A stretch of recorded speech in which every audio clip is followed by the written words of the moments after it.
এই কনকনা শীতের মধ্যে বাইরে গিয়া পিৎজা খাওয়ার চেয়ে যদি ঘরের মধ্যে বইয়া পিৎজা খাওয়া হয় তাহলে কন্ত কেমন হয়? মন্দ হয় না কিন্তু।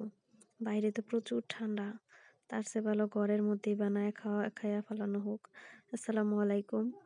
তো আজকে পিৎজা বানানোর জন্য এই তো 1 কাপ কুসুম গরম পানি নিয়ে নিলাম, তারপর 2 চামচ ইস্ট নিয়ে নিলাম, তারপর হচ্ছে 2 চামচ চিনি নিয়ে নিলাম।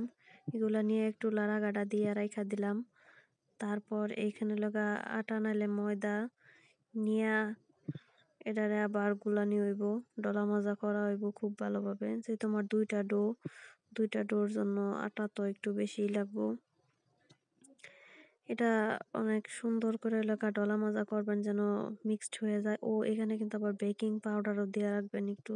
এটা অবশ্য অনেকেই দেয় অনেকেই দেয় না, জানি না সঠিক। তারপর এটারে ভালোভাবে ওই লাগা ডইলা তারপর একটু ঢাইকা রাইখা দিবেন। তারপর এটা আমি অনেক লং টাইম ধরে ঢাইকা রাখছিলাম। এরপর হচ্ছে তো সস রেডি করার জন্য টমেটো সস, তারপর এটা হচ্ছে ব্ল্যাক অলিভ, আর এটা হচ্ছে লাল মরিচের সস। এগুলা সব ওই লাগা নিয়ে রেডি করে বসলাম। তারপরে তো সব আয়োজন করতেছিলাম, এগুলা গুছগাছ করার। তো ডোটা যখন রেডি হয়ে গেল, এটা কাঁড়া চামিচ দিয়ে গুতায়া এটা একটু সাইজ বাইজ করে লবাইন। তারপর যেই সসটা বানানো হয়েছিল এই সসটা লাগাই ভালো করে লেপটায় দিবেন। মনে করবেন যে গড় মুছতাছুন, এমনি করে দিয়ে চামচ দিয়ে লাড়া কাটা দিতে থাকবেন। তারপর মন মতো ইচ্ছা মতো মনে করুন চিজ দিবেন। তারপর এটা সুন্দর করে সাজানি লেগে তো ক্যাপসিকাম দিবেন, টমেটো দিবেন। এটি তো এলাকা পিৎজার এলাকা যার যে মন মতন যে যেমনে পারে হেমনে সাজায়। তারপর হচ্ছে এই যে পেঁয়াজের রিং দিয়ে দিবেন, সুন্দর করে এটারে সাজায় গুজায় নিবেন। এটা হচ্ছে আমার 12 ইঞ্চির মোল্ডটা ছিল, 12 ইঞ্চির পিৎজা। এটা একটা 12 ইঞ্চি একটা 10 ইঞ্চির।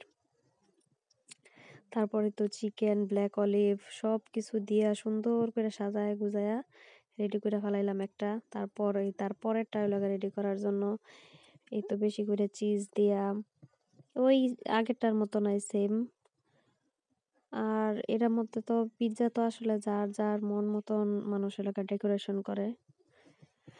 তো এই তো ডেকোরেশন কইরা এগুলা করতে আসলে অনেকটা টাইম লাগে, ভিডিওতে তো খুব সহজে দেখা যায়। তারপর সুন্দর করে এইগুলা ডেকোরেশন করে 2টা রেডি করে ফেলানো হইলো। প্রচুর পরিমাণে চিজ দেওয়া হয়েছে, ঘরে বানানো চিজ প্লাস বাইরের কেনা চিজও ওই লগা দেওয়া হয়েছে। আর এই তো সুন্দর করে লাগা 2টা প্লেট রেডি। এখন এগুলারে ওভেনে দেওয়ার পালা। 2টা প্লেট হচ্ছে রেডি হয়ে গেছে, ওভেনটা একটু গরম করা ছিল। তারপরে তো 2টারে বসায় দেওয়া হয়েছে একসাথেই। 30 মিনিটের জন্য বেক করা হইতেছে। তো পিৎজা যখন এই তো করতেছিল, পিৎজা অনেক সুন্দর করে ফুইলা ফাইপা উঠছিল। তারপর তো এই যে পিৎজা রেডি। পিৎজাটা খাইতে এত ইয়ামি ছিল, এত মজার ছিল, মানে কি বলবো। দেখেন দেখে কিন্তু একদম লোভ লাগতেছে, আবারও খাইতে মন চাইতেছে। খুব সুন্দর করে হচ্ছে পিৎজাটা রেডি হয়ে গেছে। আমি খুব একটা পিৎজা পছন্দ করি না, তারপরেও বাসায় বানানো পিৎজাটা খাইতে আসলে একটু ভালো লাগছে, অনেক ভালো লাগছে। তো যাই হোক, যারা যারা দেখছেন ভিডিওটা দেখার জন্য অনেক অনেক ধন্যবাদ।